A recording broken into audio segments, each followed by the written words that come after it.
Hi, this is Colette from Soul Life Loving. I always do that. I always start off a video and I either fidget like that or swipe the table. I've already wiped the table. I don't know why I do that. It's probably a way to start me. And begin. So what's been happening is I've been hunting for trapped me's in places that I have to go and meet, because it's part of a healing process. I have to go and meet the person that's holding on to that part of me and get it back. And I've documented these other ones, and I always think, oh, I've got me back, I'm whole now and it's finished. And then a bit of time goes on and more meditation, and then the dreams start again, and I realise that there's another bit of me. And so the latest dream has been these people are holding on to an inner child me, and they won't let go. And I can either save me. I'm trying to save us, but I can't get her away from them. And so I have to save myself, and I have to leave her there. And I know how heartbreaking that is for that little inner me, to be left with them.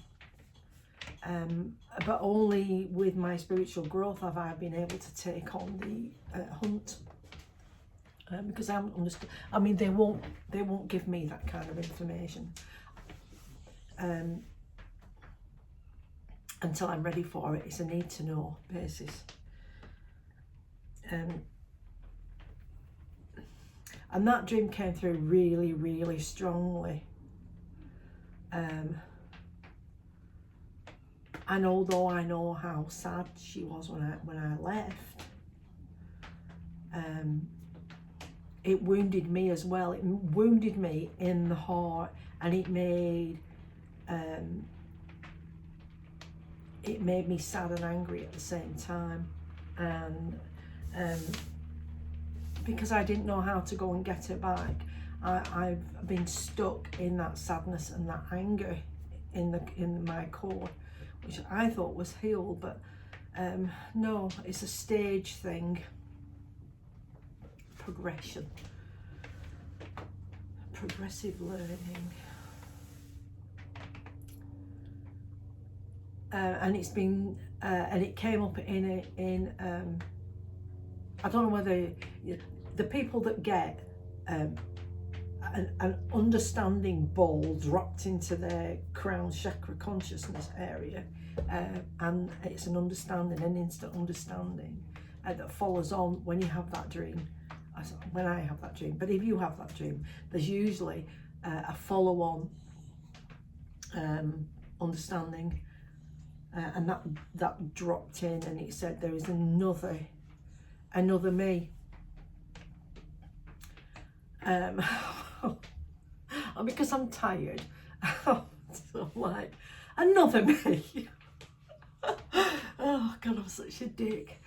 Another me. Oh. Where is she now? You know, who is she with?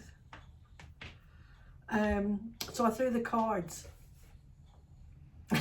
and it said, a brother, a mother, a father.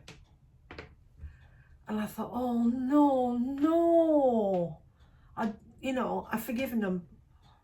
Fuck off is how I feel. And what they're saying is, forgiving and going, well, fuck off, is not healing, Colette. Oh. And every time it comes up, every time that combination comes up, I am thoroughly indignant, even though I know now that I chose this life and I chose them, and it doesn't matter anymore that they didn't want me and they didn't love me. Who cares? Here I am. I like me now. Because I understand. Yeah. And it's that triggering that I constantly have to combat, and talk myself back from, talk myself down from, because it's like from DEFCON 1 to DEFCON 5. I don't know if that's the system, but to me it is. You know, if they stood in front of me alive now, I'd hit the bloody red button. We need to heal that bit of you, Colette, and we can't do that until we get these pieces back, because they're holding on, and there's a channel of communication, and even though they can't reach you, you can feel it, and it negatively impacts you. So, yes, and it has to be. You know, I said, and I quote, "Heal me. Whatever it takes, tell me what to do and I will do it." I don't know whether it was wise or silly, brave, or completely insane, but I'm glad I did it. I'm glad I did it, because I can feel I am healing, and there is a little bit in me, and it locks in that that kind of negative judgment and that constant need to be right, otherwise I'm going to cop it.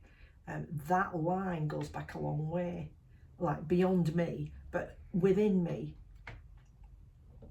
because I'm on my own timeline now, and so I kicked and screamed, I have to admit, for a whole day and a whole night. I shut myself down. I was like, do not contact me, I'm not interested. But I'm over that now. You know, I know a tantrum when I see one. So I said, right, well, let's do it. And it came up, you need a really long and deep meditation for this, because I need time. And also, what I've been noticing over the last few months is I've been able to separate me's. So there might be a me. If you're one of those people that has a place where your inner world lives with your spirit guides, then you'll totally get what I'm on about. But there's my place, as I call it. So I'm in bed meditating, but there's me in my place. And then while myself there is meditating, another part of me can go off onto a jaunt. Now it can go off onto something where it's learning, and it can wait, like in stasis or suspension there from that learning journey, and it's held there in a healing zone, and it's totally protected by so many. And then another part of me can go on to another learning thing, because it's all part of the same circle of the lesson of understanding that I have to learn. So another part of me can go on to another place, and then another part of me can go on to another place, and then eventually, once they've learned that and they've assimilated it and they've alchemized it, and they're in the blue healing zone, which is utter protection, then we all meet back at my place, and we come back together with all that learning, and then that learning gets transmitted somehow, a bit dense in the human world, to me, and so we learn. This is how we learn, and that's been happening quite a bit over the last few months, where I've been able to leave, because when I first started doing that, I panicked like shit. I've had a meltdown, but I'm all right now, because I trust, and it's fine, and I'm learning faster doing that, and I am protected, and I know I'm protected, because I've always got Jamil with me, and I trust them, and I trust all the others that come, all the other spirits that come, all the light beings that come in to help. So armed with all of that, we are now at this point, and this point says we're meditating through to this, so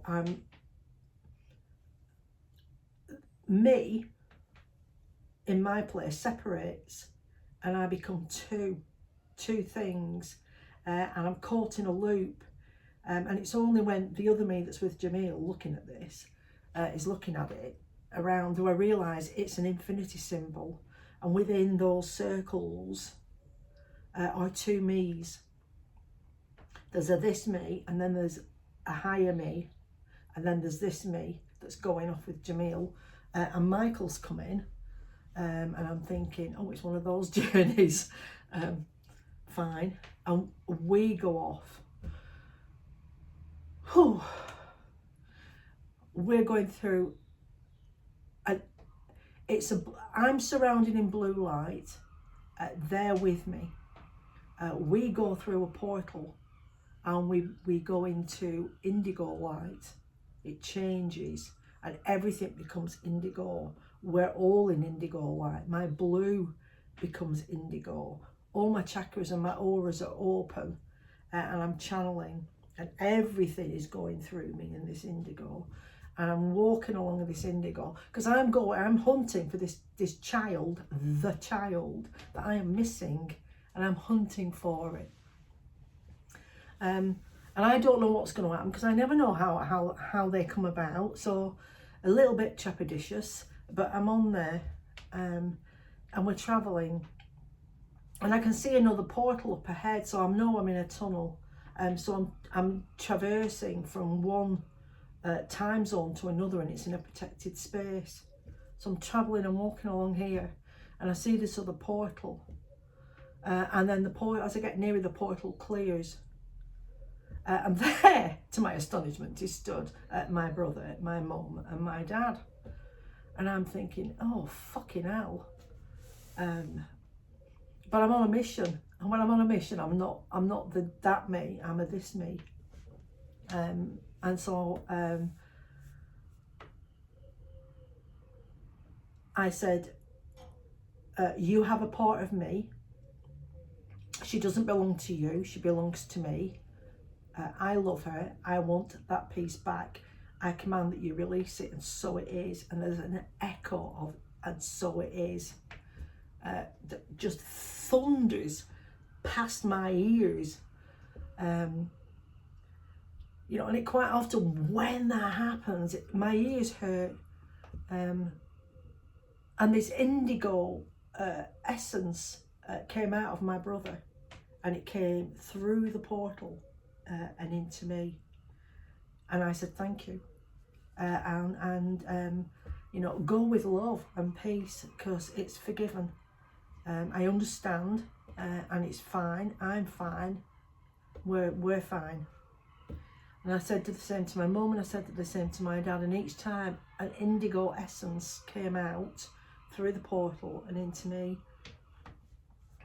And I said to Jamil, when I have every single droplet of me back in me, I want this portal closing, and I want it cloaking, and I don't want it ever to be found again. There will be no more communication between us. I do not want that.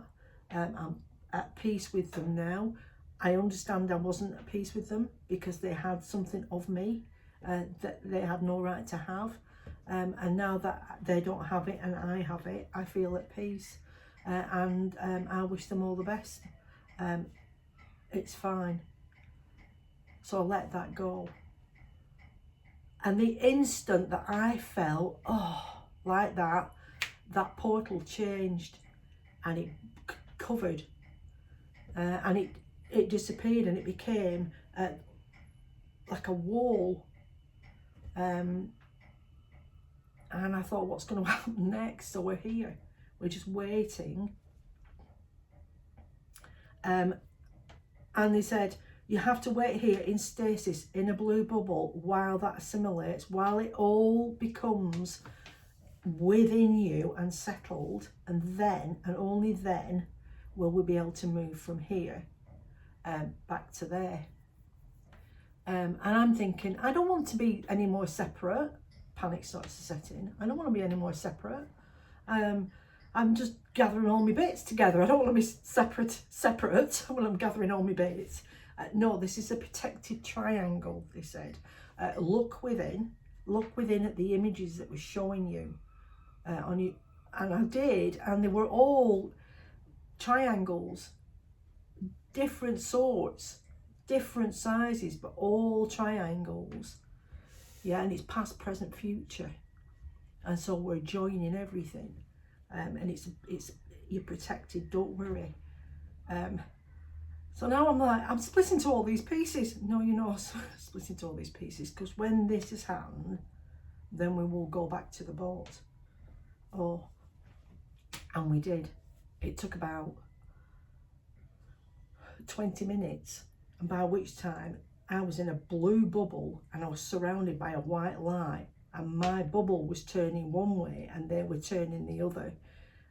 It was bizarre, but it generated this pitch and this heat, and this heat went right through my body like a blooming burst of sugar overload. And then it stopped just like that, and I thought, oh my God, that's a bit, ooh. And it's fine. And then another portal opens, and we're walking back to the boat. And as we're coming through onto the boat, I can see the me's in the figure of 8, and they're all going. I'm going to be put into that. And I was just put into it. And then it all collapsed, and I became a one person in a blue bubble on the bed on the boat in my place, and I stayed there for about 15 minutes while my body hummed and my ears buzzed, and then I rushed out here to film it because I didn't want to forget any of it. So you'll have to excuse any waffling. I'm just trying to get it out there. So if there's anybody else out there having these experiences, it's fine. If you're in the same place that I'm in that as a collective, because I know there's a lot of you out there that are doing what I'm doing, then thank you for listening. I'll see you next time.